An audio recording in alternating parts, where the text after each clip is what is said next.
2023 was a crazy ride for movies. It was a year that left us with hope for original filmmaking and the year of underperforming franchises, the year of delays and uncertainty due to writers and actor strikes, the year of beloved filmmakers doing some of their best work, and of course, the year of Barbenheimer. So it is time for me to look back at all of the movies the year had to offer and talk about my absolute favorites. I already have a video highlighting some underrated gems, so check that out if you missed it for even more of my recommendations. I know, so many movies, so little time. And if your end of the year was as hectic as mine, you're probably looking to save some time wherever you can. Wouldn't it be nice to just relax and watch a good movie instead of, say, going to the grocery store and figuring out what's for dinner? Thankfully, the wonderful sponsor of today's video and my beloved time saver, Factor, can help you out with that. Factor is here to make your life easier, delivering nutritious, wholesome meals that are ready to eat within minutes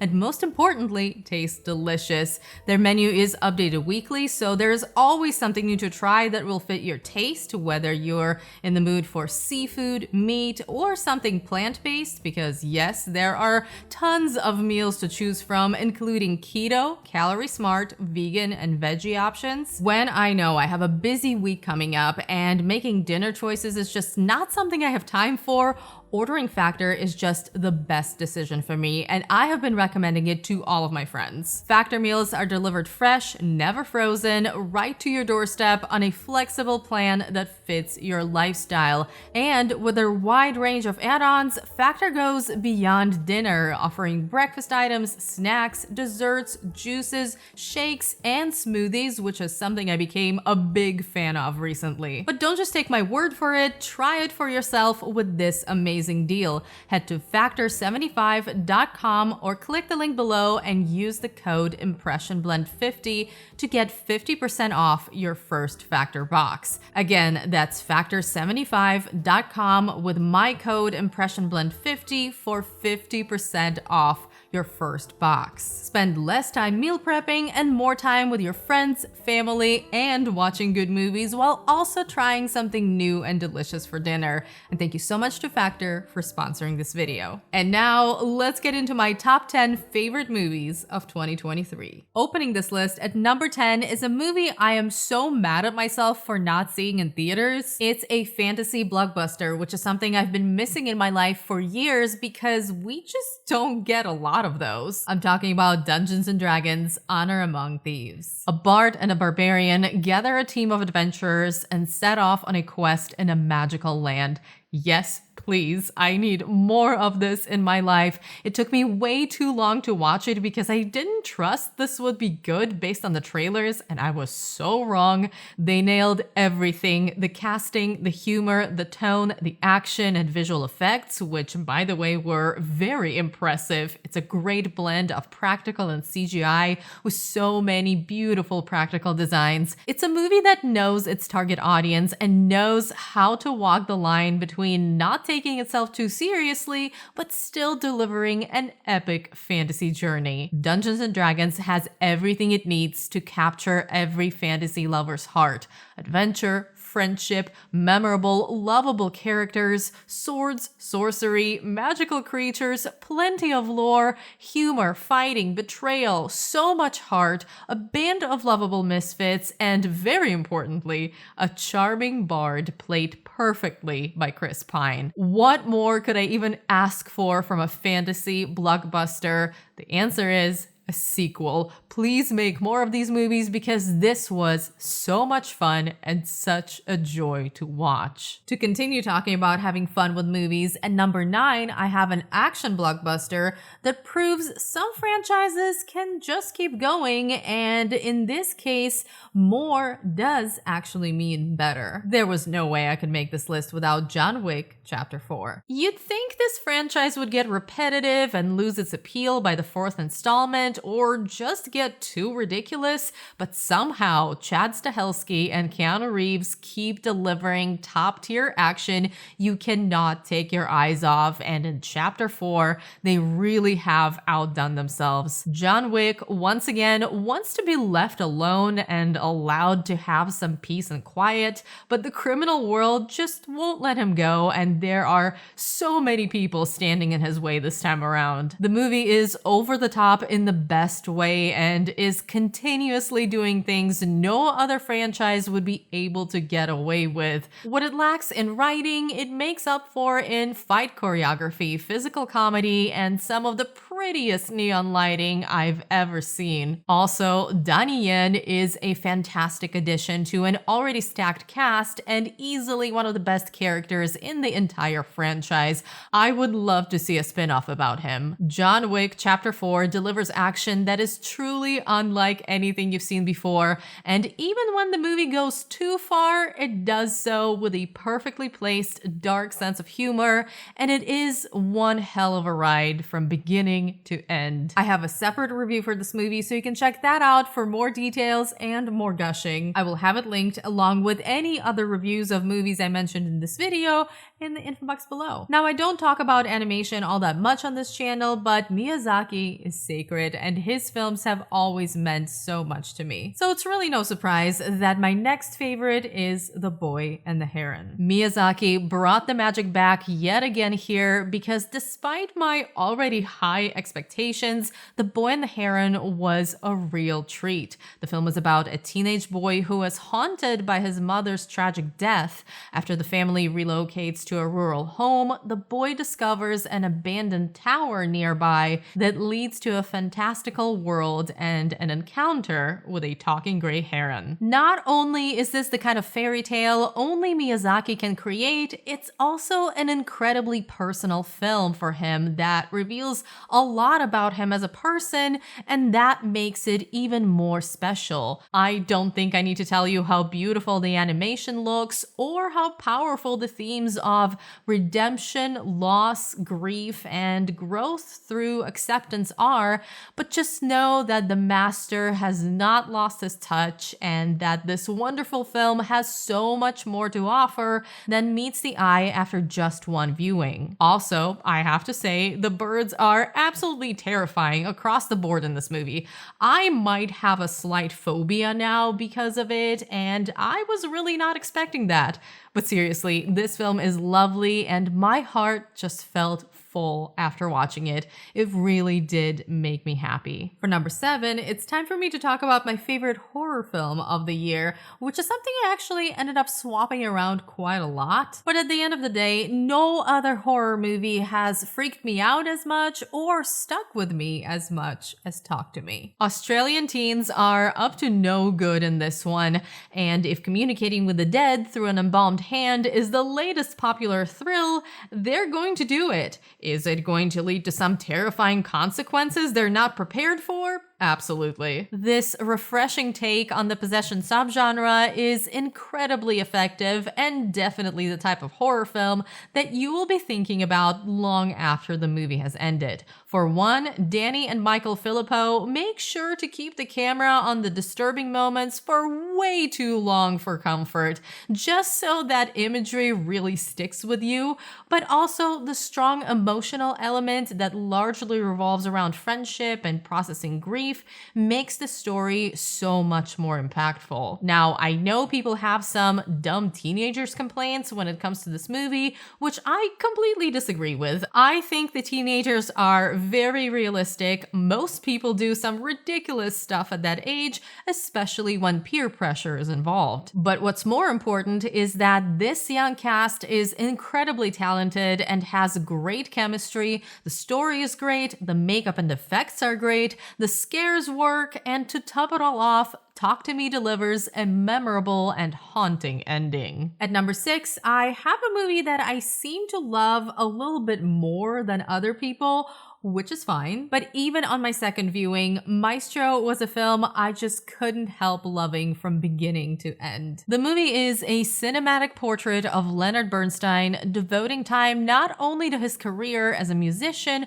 but also to his personal life, his challenges, and his marriage to Felicia Montealegre. Written, directed, and starring Bradley Cooper, the movie starts as a classic Hollywood romance, sweeping you off your feet with its energy, passion, and creativity, but by the time we get to the third act, the movie transforms into a grounded, serious drama, taking a deeper look at the characters and where they stand years later. The lead performances alone are worth watching this movie for because Bradley Cooper and Carey Mulligan are fantastic and their chemistry is off the charts. But Maestro has a lot more to offer because it really isn't your typical by-the-numbers biopic. It's emotionally complex, it balances its two lead characters very well, it blends different storytelling styles, pulling from a variety of different influences, and it's full of wonderful music. I'm sure everyone has praised the Mahler scene at the cathedral, but it's truly one of the best scenes of this entire year that is guaranteed to stir your emotions. This film is beautifully made, beautifully shot, you can feel the passion and sincerity behind it, and Cooper is clearly here to stay, not only as an actor, but also as a director. On to my top 5, which is a selection of very strong and very intense movies for different reasons. But at number 5 is the did she or didn't she thriller of the year, Anatomy of a Fall. I still cannot wrap my head around France selecting The Taste of Things over this film as an international feature submission for the Oscars. Anatomy of a Fall is brilliant, and this movie is how you do a riveting courtroom drama thriller. The premise is simple. A woman is suspected of murdering her husband, and their blind son is the closest thing to a witness. But of course, there is nothing simple about this situation. This film works on multiple levels, examining the trial itself and putting a complicated marriage under a microscope, challenging our ability to understand the nuances of someone else's private life. The writing is brilliant, the performances are excellent, particularly Sandra Hüller and the kid who plays her son. He is outstanding, and the questions it leaves you with at the end make it an unforgettable story. I wanted to rewatch this as soon as it was over because this film is as much of an expertly crafted procedural thriller as it is a deeply psychological one. I just haven't seen a mature, complex thriller done this well in years, and if you haven't seen it yet, do yourself a favor and check it out.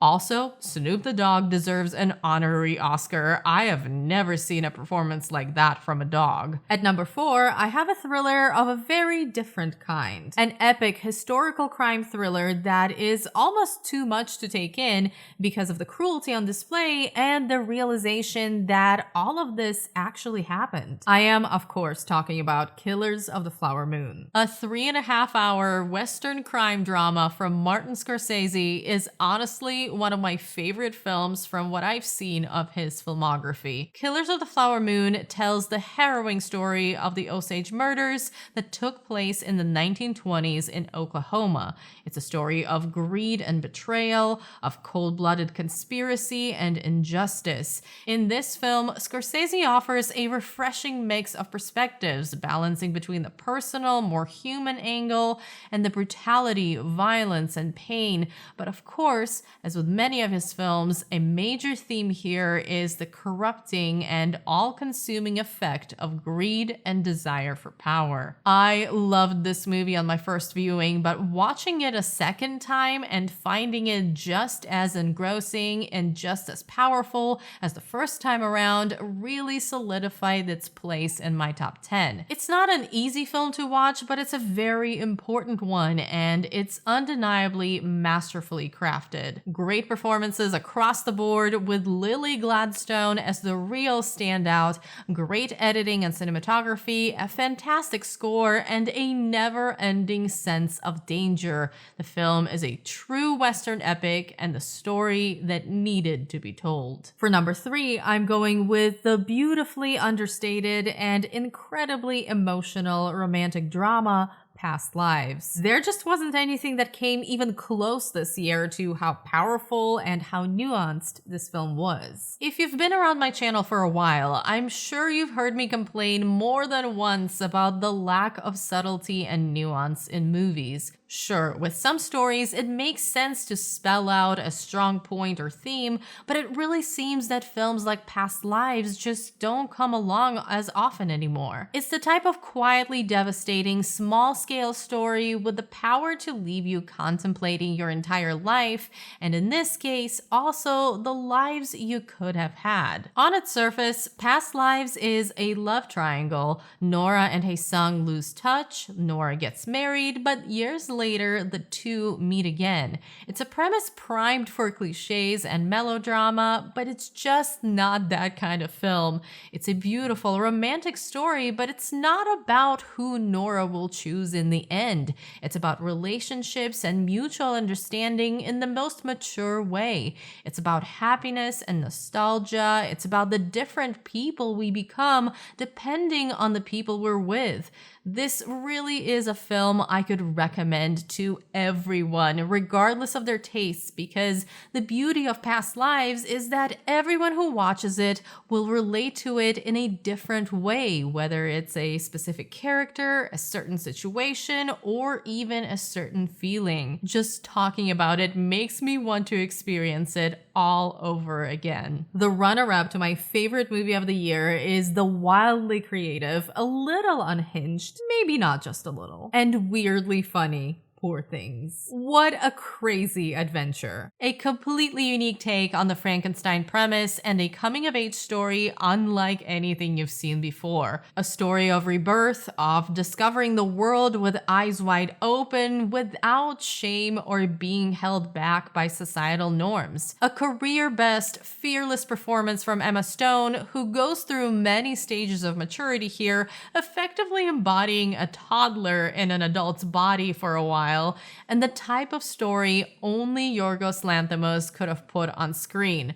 Also, the #1 movie of the year that you shouldn't watch with your parents or with your kids. To say that Poor Things leaves a strong impression is an understatement. This film is simply unforgettable, and I'm sure there will be plenty of filmmakers drawing inspiration from this style for years to come. Yes, it can be quite shocking, and things do get pretty wild, not just because of the story itself, but also because of the visual choices Lanthimos makes here. More importantly, though, the film is thought-provoking while still letting its audience have an amazing time. It's vibrant and visionary, it's so full of life and wonder, and it's filled with irony and dark humor. Between its surrealist, dreamlike visuals, powerful themes, quirky but excellent performances, and unforgettable costumes and sets, Poor Things is truly one of a kind. Well, guys, here we are at the top of the list, and I can't say that I have some kind of wildly original pick here, but it is a movie I instantly loved and knew it was going to be my favorite as soon as it ended. I always pick with my heart to begin with, but it's also the only film I gave a 10 out of 10 to this year. So, the best movie of 2023 is Oppenheimer. The story of J. Robert Oppenheimer, the American Prometheus, his personal demons, his role in the development of the atomic bomb, and his fall from grace. I'm going to be honest, when I first heard Christopher Nolan was making a biopic about Oppenheimer, my initial reaction was, why though? Not because this story isn't worth telling, of course it is, but because the genre just didn't feel like something that plays to Nolan's strengths as as a director. But wow, did he prove me wrong. This is not only my favorite film of 2023, but actually one of my new all-time favorites and one of my favorite Nolan films. And that's saying a lot because I freaking love Christopher Nolan. Many of the director's trademarks are here: the nonlinear storytelling, moral ambiguity, the weight of consequences, a conflicted protagonist. But it's also a film that feels surprisingly emotional and introspective. This is by far Nolan's most character-driven work, and it's firing on all cylinders. The cast is fantastic, the cinematography is breathtaking, the sound design and score are absolutely stunning. I love everything about it, and every time I watch it, it completely immerses and consumes me. I know I've said this before, but seeing Oppenheimer for the first time was one of my favorite and most powerful theatrical experiences ever, and its haunting final words still send chills down my spine. And there you have it. Those are my top 10 favorite movies of 2023. But I would love to know what your top 10 of the year looks like, so let me know in the comments. I hope this new year is off to a great start for you, and if you want more recommendations from me, you should check out one of these videos next.